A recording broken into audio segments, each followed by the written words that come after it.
Jaya Radha Madhava Kunja Bihari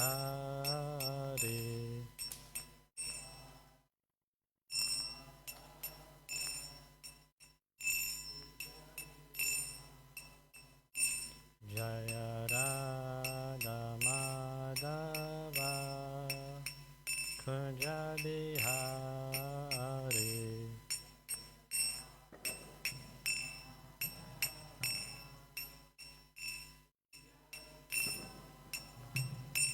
Jaya Gopi Jana Vallabha Girivardhari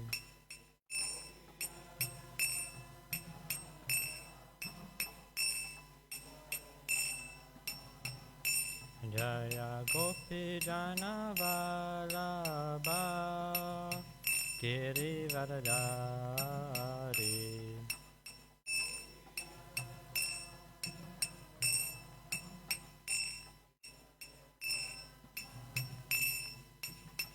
Yashodhana Dana Bhaja Jana Ranjana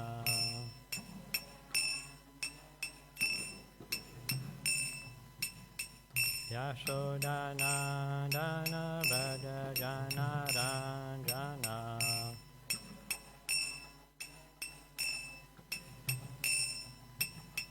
Yamuna Tira Vanachari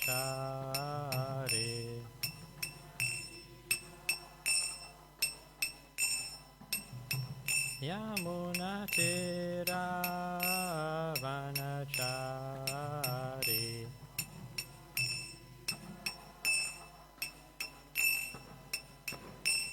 Jaya Radha Madhava Kunja Vihari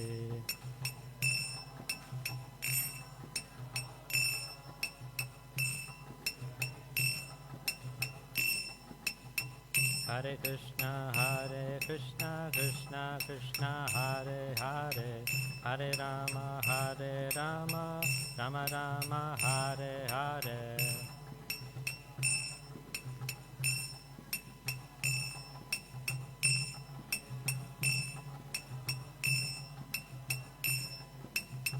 Hare Krishna Krishna Krishna Hare Hare Hare Rama Rama Rama Hare Hare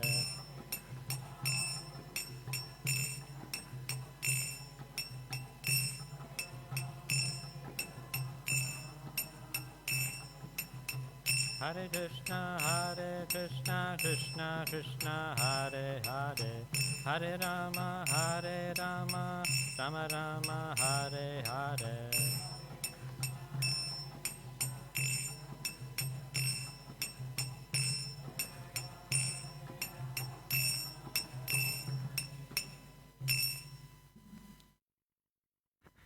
Shri Shri Radha Madhava ki Shri Shri Radha Radhanath ki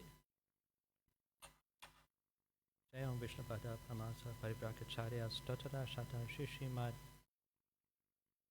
A.C. Bhaktivedanta Swami Srila Prabhupada ki ISKCON Samstapakacharya Srila Prabhupada ki Mantra Upasaka Srila Prabhupada ki Senapati Bhakta Srila Prabhupada ki Preeminent Shiksha Guru Srila Prabhupada ki Savior of the whole world Srila Prabhupada ki Jayam Vishnupada Paramahamsa Parivrakacharya Stotara Shata Shri Srimad Bhakti Siddhanta Saraswati Goswami Maharaj Prabhupada ki Namacharya Srila Haridas Thakur ki Ananta Koti Vaishnava Vrinda ki Namsa Kohosha Krishna Chaitanya Prabhu Nityananda Shri Advaita Gadadara Shivasari Gaura Bhakta Vrinda ki Shri Shri Gopa Gopinath Shama Kund Radha Kund Giri Govardhan ki Shri Vrindavan Dham ki Mayapur Dham ki Ganga Maya ki Yamuna Maya ki Tulsi Maharani ki Bhakti Devi ki Sama Veta Bhakta Vrinda ki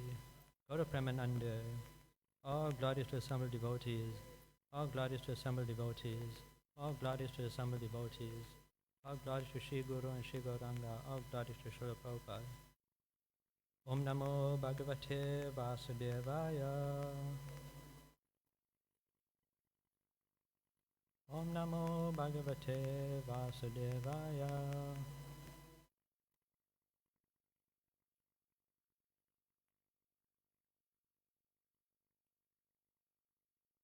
Today we're reading from Srimad Bhagavatam, Canto 4, Chapter 21, entitled Instructions by Maharaj Prithu. We're reading text number 26. You can repeat after me. Yoyam tad anumodadvam pitri devarishayo malaha karto shastur anugyatos tulyam yat yatya tat phalam yuyam tad anumodadvam yuyam tad anumodadvam pitri devarishayo malaha pitri devarishayo malaha kartu shastur anugyatus kartu shastur anugyatus cholyam yat pratya tat phalam cholyam yat pratya tat phalam yuyam tad anumodadvam pitri devarishayo malaha kartu shastur anugyatus cholyam yat pratya tat phalam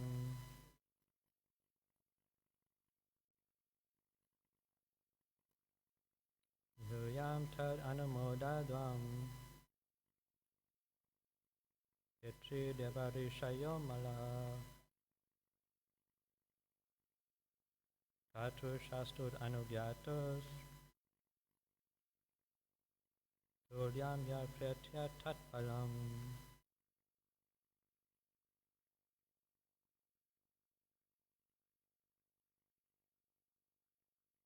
Yuyam tad anumodadvam pitri devarishayo malaha kartu shastur anugyatus cholyam yat pratya tat phalam. Yoyam, all you respectable persons who are present here,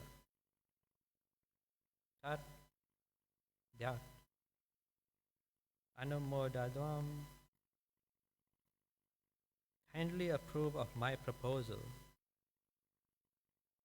Pitri, persons coming from Pitrilok.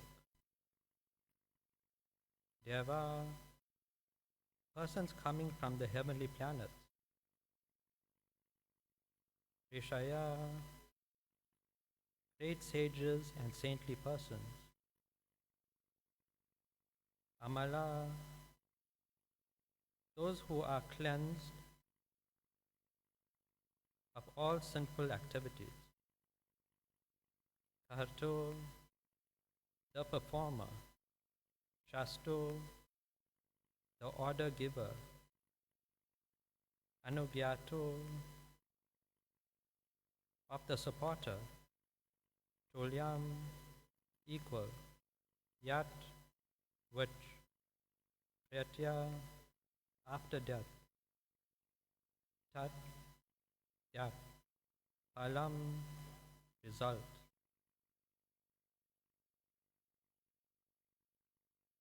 Translation and purport by Srila Prabhupada. Prabhupada ki. I request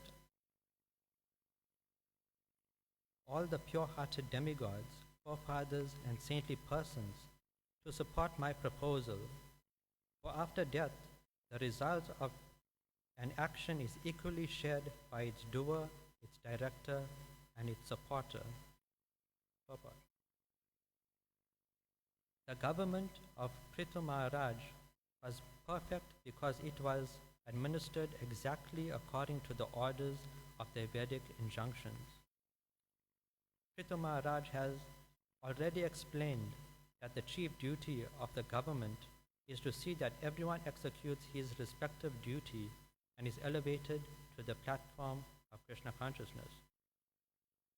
The government should be so conducted that automatically one is elevated to Krishna consciousness. King Prithu therefore wanted his citizens to cooperate fully with him, for if they assented, they would enjoy the same profit as he after death. If Prithu Maharaj, as a perfect king, were elevated to the heavenly planets, the citizens who cooperated by approving of his methods would also be elevated with him. Since the Krishna consciousness movement is going on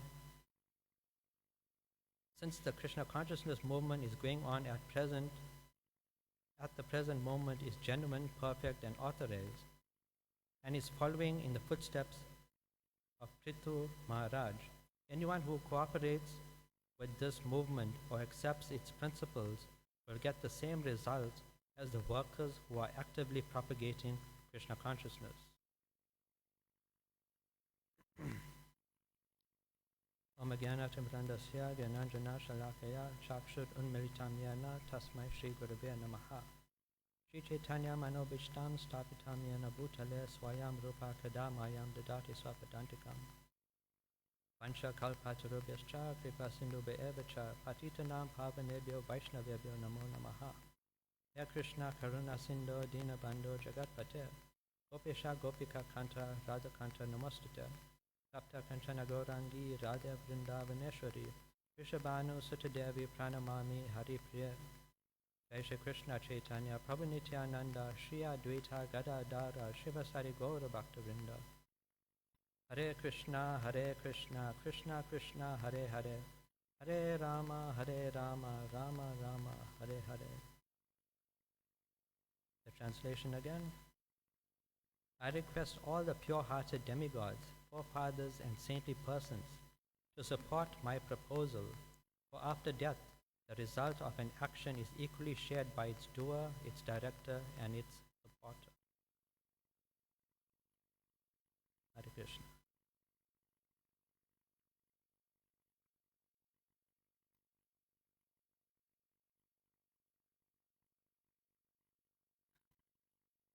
In the previous text, Prithu Maharaj talks about Varna Ashrama Dharma. And in today's text, he's asking for support from the leaders of society on a universal scale, the devatas, the forefathers, and the saintly persons, who themselves are followers of Varna Ashrama Dharma. Prabhupada is mentioning here that if government follows the injunctions of the Vedas, just like Prithu Maharaj is running the government by following the injunctions of the Vedas, society will become perfect. By engaging in their respective duties, they will be satisfied, and then they can be elevated to Krishna consciousness. In the purport to text 421.9 of the same chapter, Prabhupada says that it doesn't matter if the government is a monarchical system or if the government is a democratic system. As long as they follow in the footsteps of Prithu Maharaj, everyone can be happy and everyone can easily take to devotional service.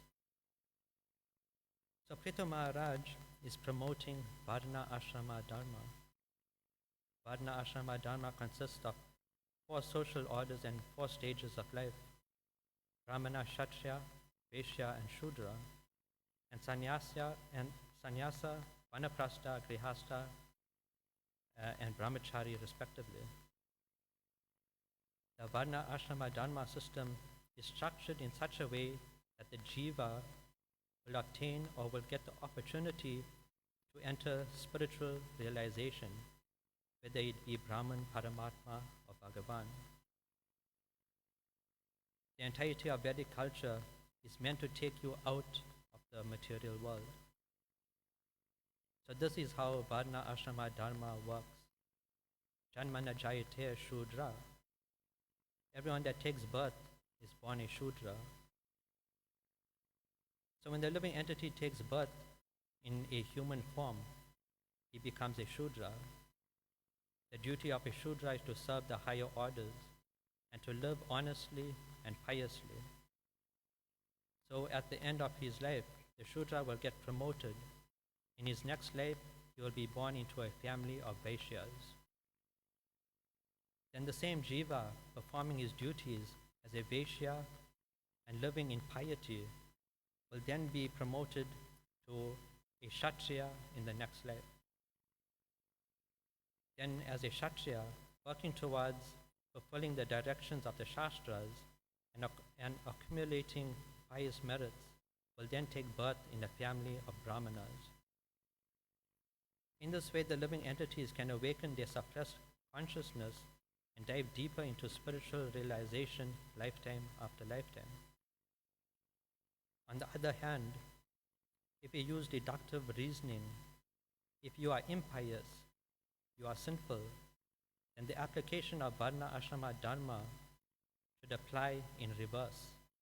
That is to say, if a Brahmana deviates from the arrangements of the Shastras, then the Brahmana will be demoted. In his next life, he must take birth as a Kshatriya. And if the same Jiva is going in a downward spiral, then this living entity will then take birth as a Vaishya, then a Shudra. And if he was a really sinful person, then the material nature will send him down to the lower species of life. He must take birth as an animal or worse. This is the perfect system of the Vedas. So I might ask the question, for example, they may say that the spiritual master gave them second initiation. The guru gave them the sacred thread and had even given them the Gayatri mantra. You didn't have to wait lifetime after lifetime to take birth in a twice-born family and get spiritual realization. How is that possible? The answer is simple. Our initiation ceremonies in the International Society for Krishna Consciousness is not Vedic. It has nothing to do with the Vedas. This responsibility to initiate and make people twice born comes from the Pancharatrika Vidhi. Most of our activities in ISKCON comes from the Narada Pancharatra. The Pancharatras are the backup system for the Vedas. If at any point in time that the Vedas goes missing, the Vedas are misused, that the Varna Ashrama Dharma is no longer being practiced in the world, then the Pancharatrika Vidhi becomes the backup system that the Vaishnavas can rely on. Just like the current situation in our modern society, Vedic culture is missing or has been crippled depending on where you're from. In order to restore the Vedic standards to its original glory, our parampara, our sampradaya has activated the backup system, which is the Pancharatrika Vidhi. You can even say that the International Society for Krishna Consciousness, every member of this movement, are the reinforcements for the crippled Vedic culture. And just like how the army has different departments that serves different purposes, us as devotees are the rescue team. We have been rescued by someone, and it's our turn to rescue someone else. In the first stanza of the Guru Ashtakam, it is described that just like a cloud showers a forest fire with rain, the spiritual master extinguishes the fire of material existence. Just on that, we can build a picture. And what we are doing as a movement. The material world can be said to be one big forest. All over are trees of different kinds, housing all kinds of living entities. Some living entities live underground, some living on trees, and some live in the trees. Those that are lucky live near a water source. But the problem with this forest is that it is on fire. The temperature is very high. The leaves and branches are burning. There's smoke everywhere, making it hard to breathe, and so on. Because the entirety of the forest is on fire, all living entities living in the forest is in survival mode. They are living entities that are trying to escape. They are living entities that are getting bruised, battered, and burned. They are living entities that are trying to hold onto their assets. Some living entities group together to form a coalition, and each member of the group must contribute to the welfare of the group. If you don't, you will be burnt by the hellish fire for all eternity. Similarly, other groups will have different rules. Those that are useless and those that are old will be kicked out from their group, and so on. In other places, the living entities start thinking that there is no hope, and with the little time they have, they want to enjoy as much as possible. And so there is thievery and manipulation and violation and other grotesque scenarios going on in the midst of this forest fire. This is called Jivo Jivasya Jivanam. One living entity sustains itself through another living entity. In the midst of all kinds of suffering, the Supreme Personality of Godhead is so kind that he sends a rescue team to save all the living entities trapped in the forest fire. We heard the saying, every step there's danger. So literally, the rescue team has entered the forest fire where there is danger at every step. If you are not careful, you won't know when a burning branch is going to fall on your head. You don't know when a tree is going to collapse on you. Even though we are trying to take people to safety by leading them out of the forest fire, other groups that have already established themselves don't look at us favorably because they don't believe in our cause, and our actions are messing with their plans for living as good as possible. Sometimes a rookie rescue team member sticks around in a place for too long, and then they get caught in an accident, and then they have to be rescued themselves. The overall idea is that the devotees are going out of their way to save others, and when they go to save others, what do they carry? They carry books. The books are like a medical aid kit. What is a medical aid kit? It is a box of medical supplies that is used to treat injuries. In the same way, the books by Prabhupada are there to heal those injuries that all living entities have sustained by surviving in the forest fire. And just like someone has saved you, you should also feel the need to pass it forward and save someone else. Shri Radha Radhana Ki, Jai Prabhupada Ki. When you're out in the wilderness to rescue someone, sometimes a rescue helicopter is needed. If you want to get the attention of the rescue helicopter so that they can save you, what do? You raise your hands and wave them in the air, and even have to jump as high as possible to get the attention of the pilot. We do that also. We raise our hands in kirtan and sometimes jump with great enthusiasm so that the deities can see us. So Prithu Maharaj is saying here that the director, the doer, and the supporter will get the same result. And Prabhupada is encouraging the same in his purport. Those who are contributing to ISKCON will get the same benefit as those who work for ISKCON.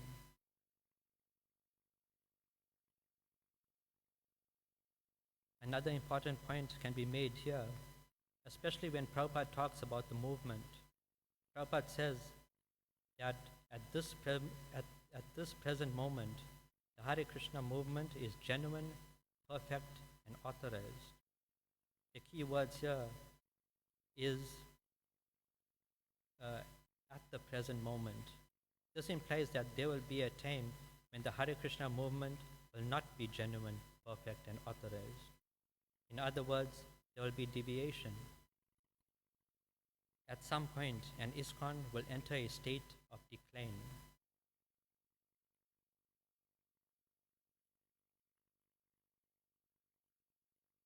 The congregation can be seen as a prime example. The number of newcomers that joined the movement is not the same as in the past. The books that are distributed each year is getting less and less. During Prabhupada's time, you find that the number of books that went out would bring in a similar amount of people to join the Hare Krishna movement. The International Society for Krishna Consciousness was spreading like wildfire during that time period. But after that, year after year, thousands and tens of thousands of books get distributed, which is very wonderful.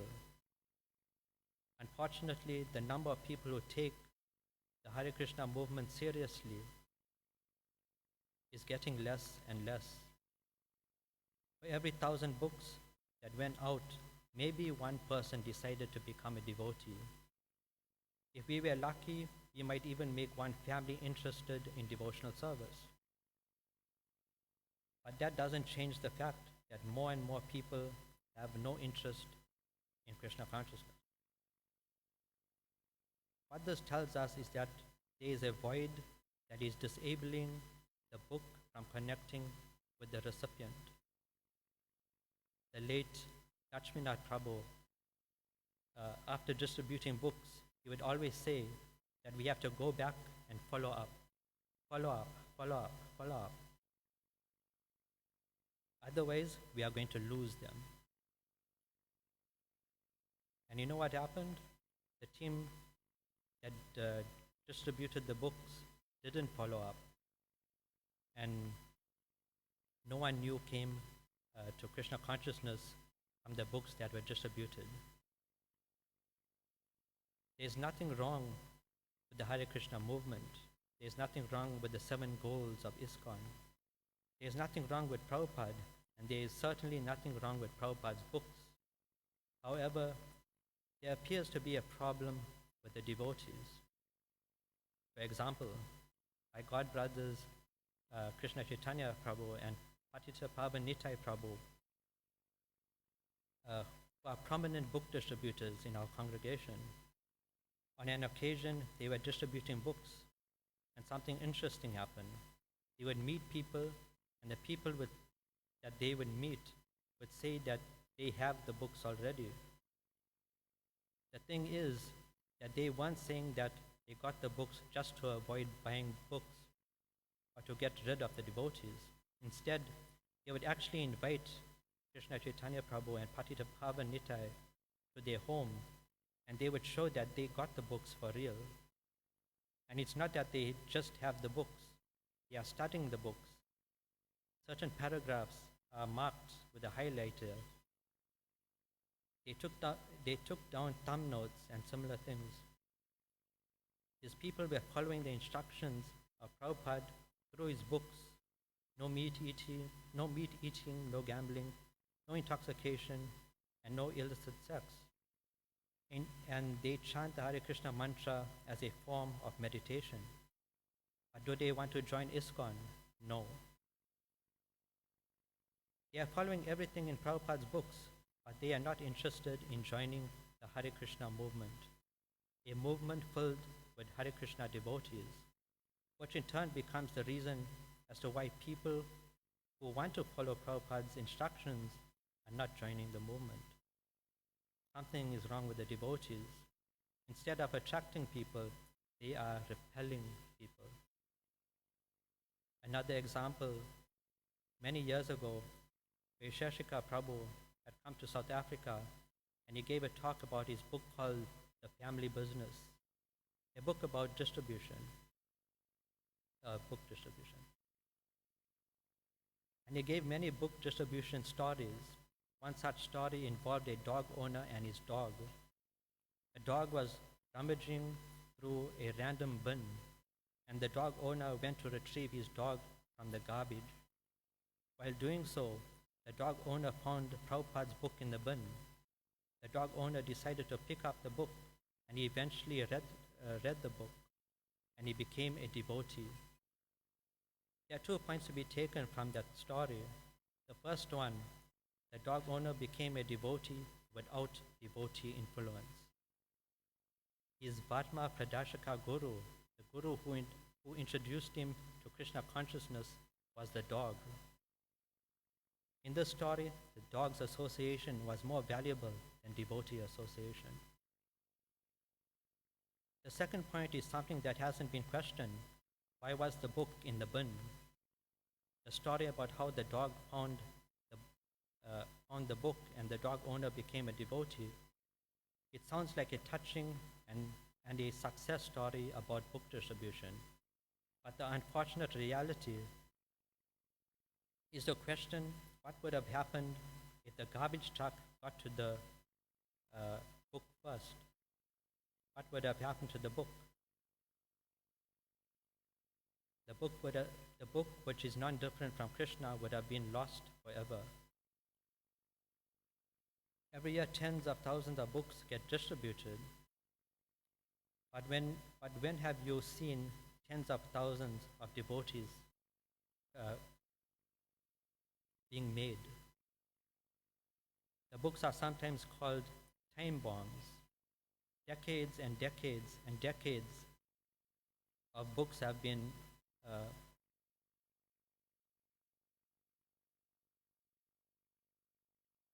decades and decades of the past years, books have been distributed, but there was no explosion. There's no dramatic increase in the number of devotees coming to the Hare Krishna temple. And this leads us to an important question. How many hundreds of thousands of books, or even millions of books, have ended up in the garbage truck? Ultimately, everything falls onto the source of the book distribution, of the distribution of books, which is the devotees. There is something wrong with the devotees.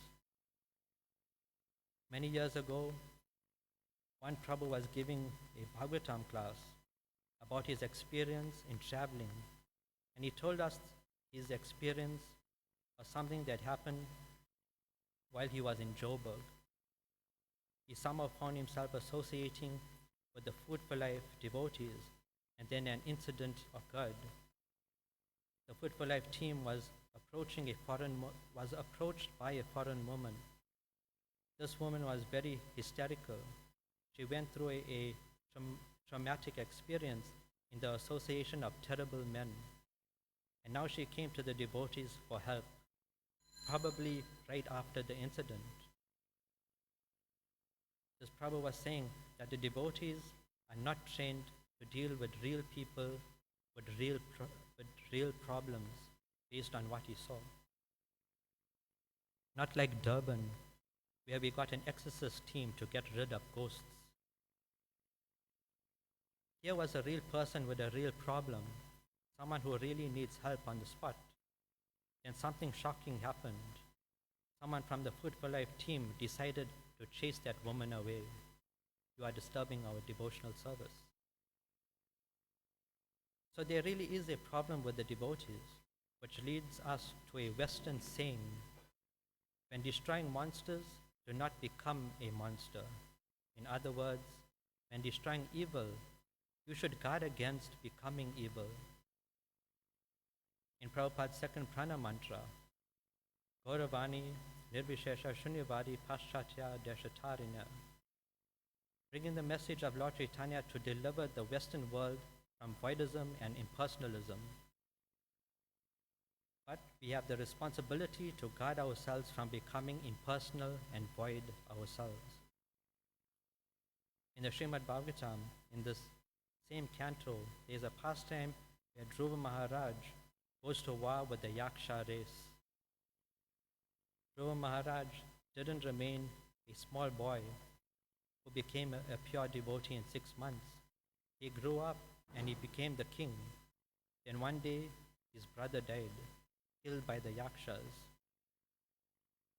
Dhruva Maharaj went to investigate, and the investigation turned into a skirmish, and the skirmish turned into an all-out war with the Yakshas.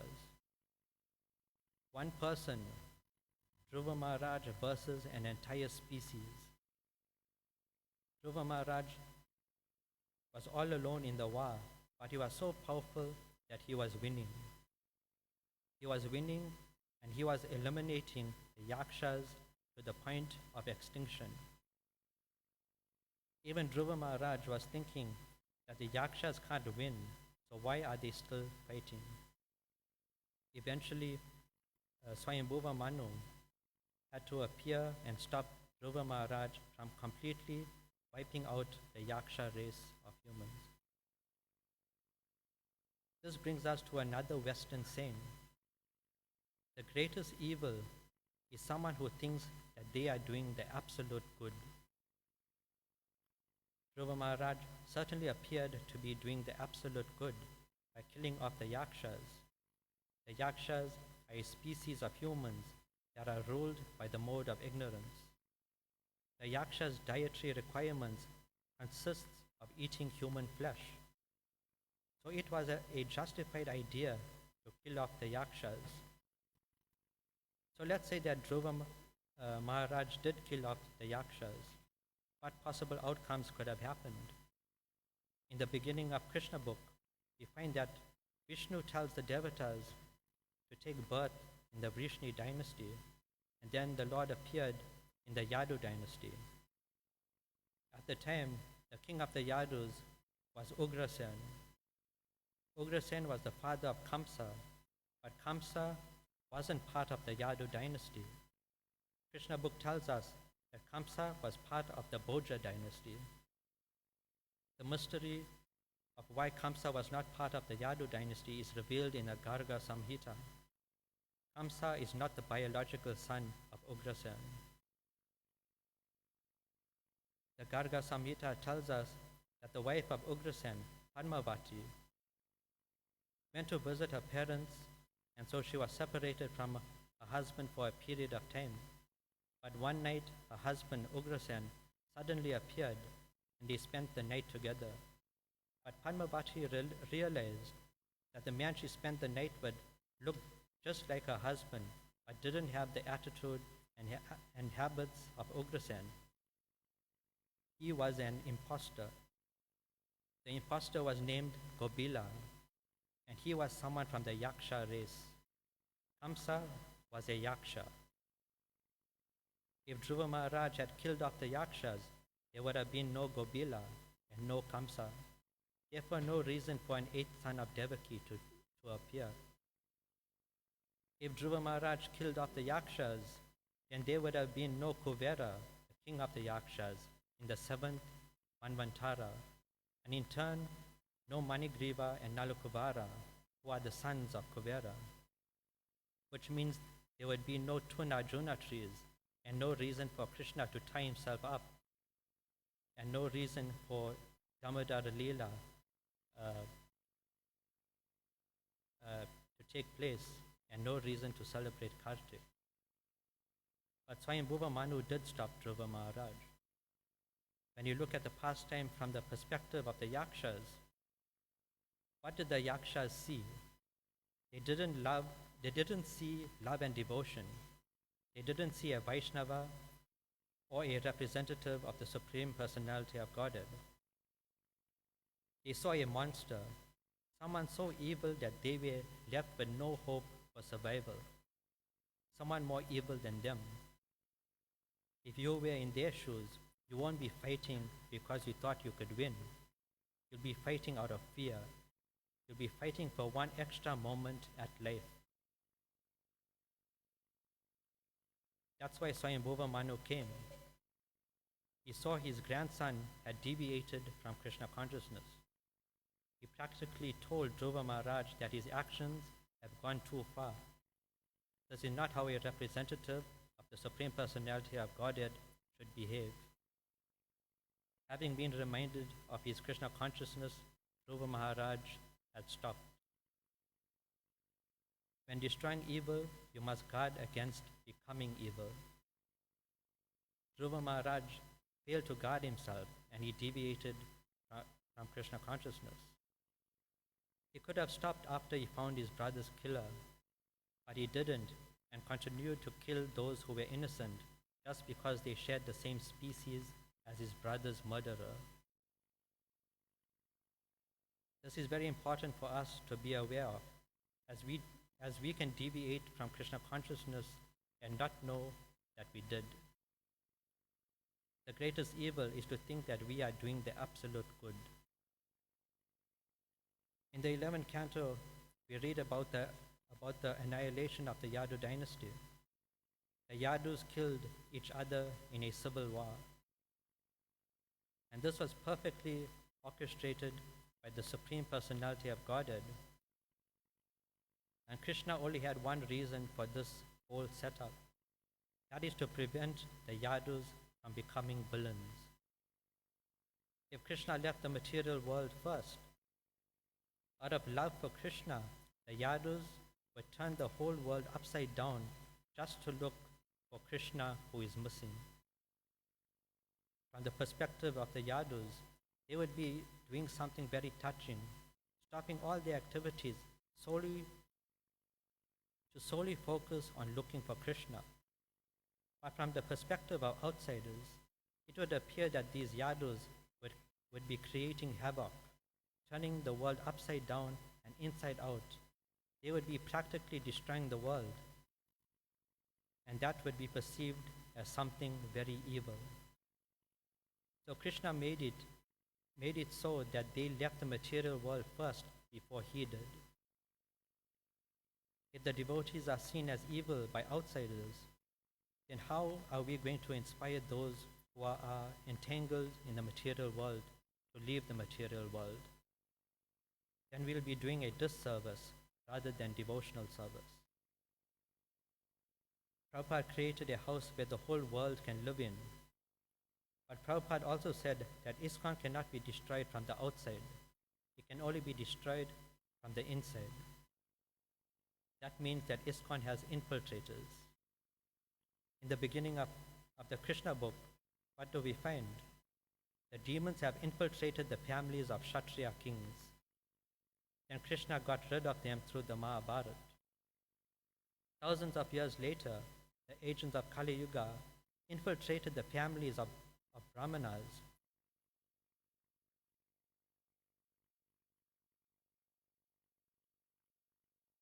Who exploited the Vedas to kill animals for flesh.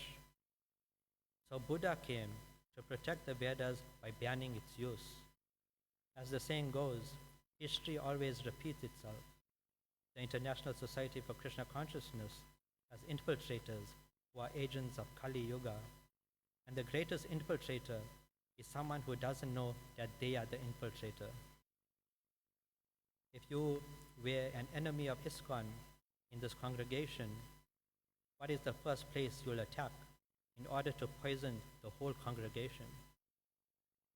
If you poison the water supply, you can poison the whole nation.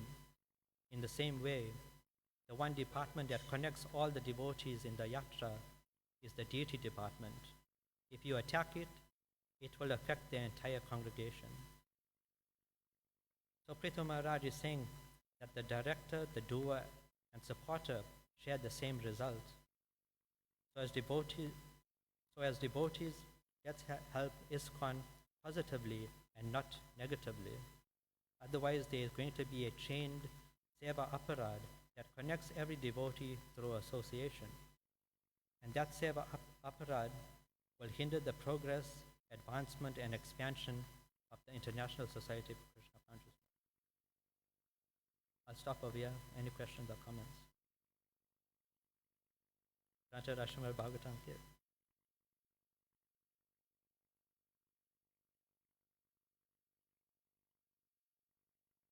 We have a question.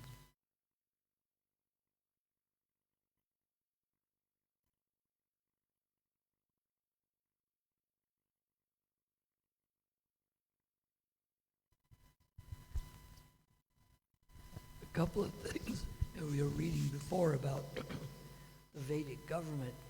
And now they have, in the governments, they have the separation of church and state, which in one sense we think, well, that makes it worse for us. But actually, because the church would be like the Catholic Church or the Muslims, if the church is in charge of the state, they don't allow us to do anything.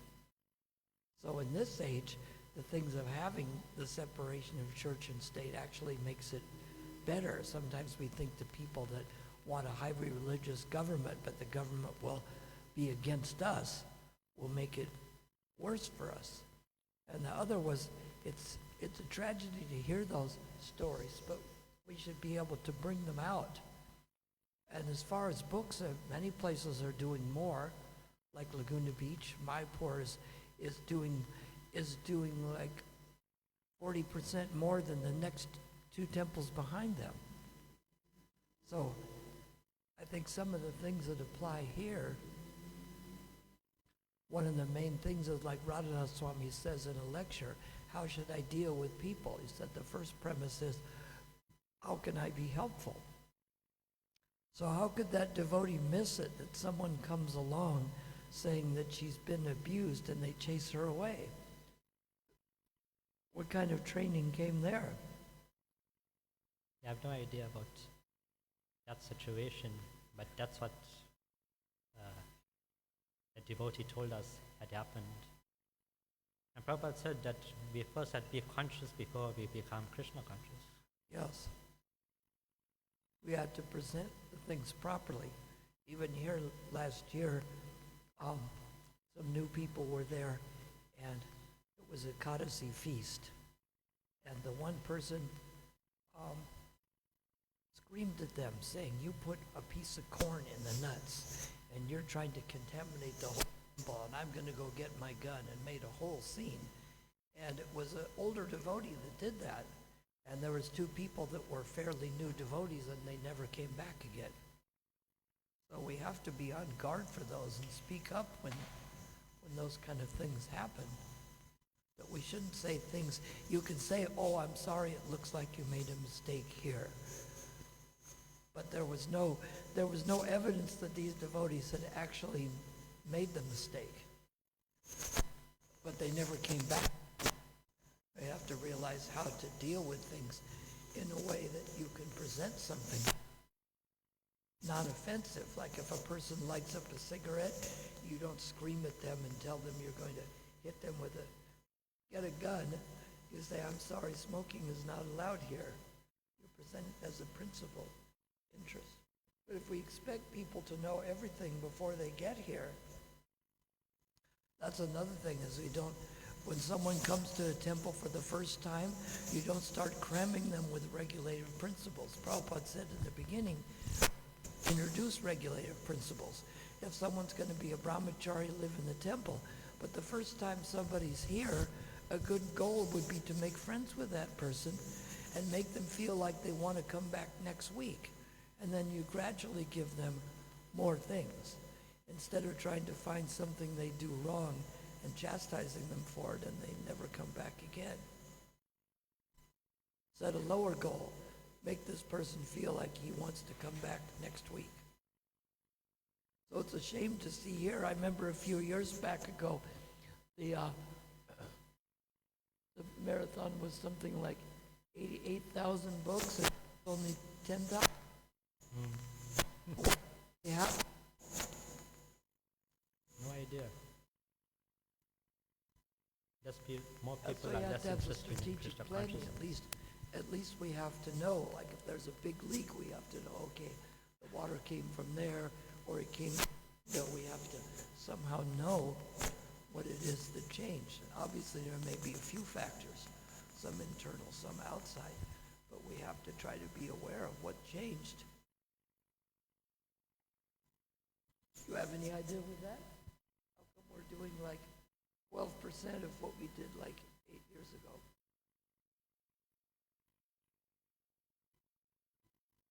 Yeah. Well, I know there are a few things. The economy got more difficult, and some people moved and some people died, but that can't be all of it. But it's a shame to see it such a lower figure. That's why it's good to see the charts, because in the charts, you see, are they doing better or doing worse?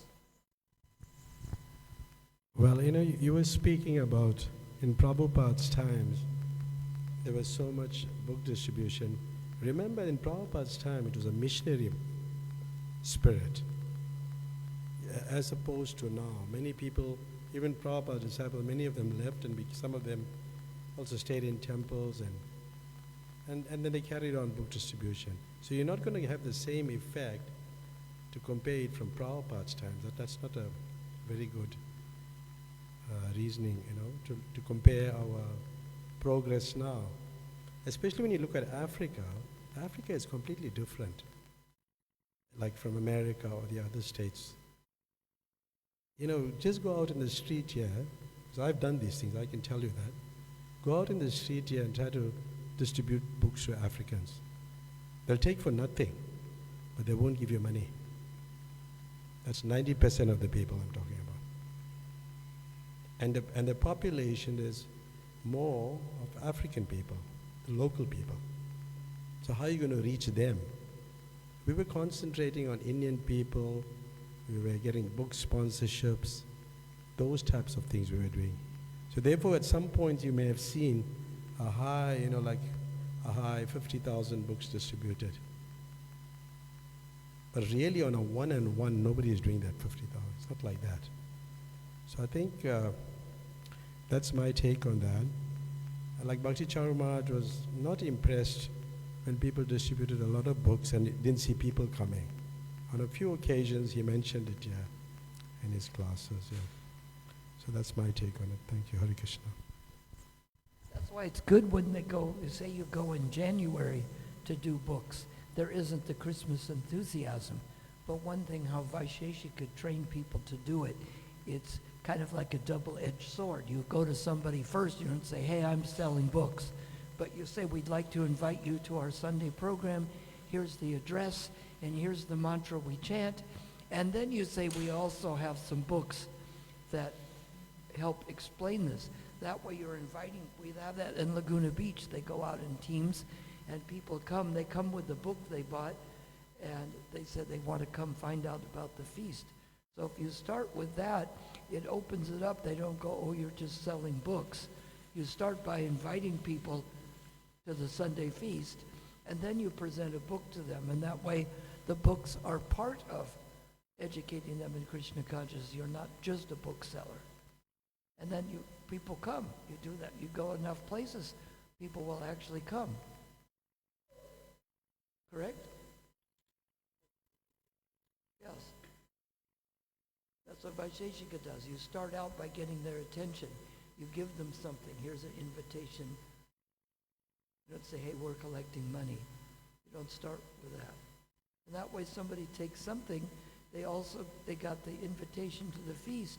And if they take one thing, then it's easier to put a book in their hands next and say, these literatures explain what we're doing. But you start with something you give to them. And the invitation to the feast is one of the best things. Some people wonder, oh, is that for everybody? One person told Bhakti Chaitanya Swami, well, I thought that temple's only for Hindi people. I said, do I look like a Hindi person to you? Red hair and so, they think all kinds of things, but it's not just for Hindi people. So if you invite people, they thought, oh, wow, I got an invitation to come there. And so we can do that, and if you can't compete with Mayapur or, say, Brigupati, who's been distributing books for 50 years, and they go to a place where people have lots of money. I mean, I can't compete with some of these guys. I had a table in a place in Long Beach, and it was funny, two grums said, I said, I couldn't do as much as the Los Angeles one across the way. I said, but I did a few books, and I passed out flyers to, they have the feast in Laguna Beach, and Saturday there's the program at the ashram in Long Beach, and there's another one at the college. So I tell them we have the ashram and the college. Oh, that's good that you invited them. If you didn't do a lot of books, at least you gave out some invitations. So when you're doing the double things, giving an invitation to the temple, and I also gave the ashram and the college. Laguna Beach is farther away, but I'd have them out there. I said, we have the temple in Laguna Beach, but we also have ashram, and we have a program on Thursdays right here at the college. And so you start with that, it opens people up, and we just have to go from there and do the best we can. If we can't do like the Maharatis, at least we do something. Sufficient piety to take to it. You know, it's not that everybody will just become a devotee. Prabhupada said not everybody will become a devotee. That's also there. Yeah. Well, you know, we got so few people in ourselves. We're trying our best approaching people. We're bringing people from the colleges, bringing them here, giving them a good treat, explaining them the philosophy. Picking them up, dropping them. We're trying all these things. So we're doing our best. Krishna is pleased with our efforts also. Hare Krishna. You have to have the attitude when someone comes that you're there to find what they need, not just give them a bunch of, you find out what your audience is. That's like someone was talking to the one couple here saying that when you don't have enough materially, this is a place to come. Well, these people, they brought the husband and wife and the 2 children, flew to Cape Town to take a cruise ship. And they live in Los Angeles. They have a second house in Laguna Beach where you can't touch anything for under 30 million rand. Do you think these people even understand what it's like to have material needs? They don't even understand it, let alone have it. So you have to approach them from a different platform. So you have to know where they're coming from.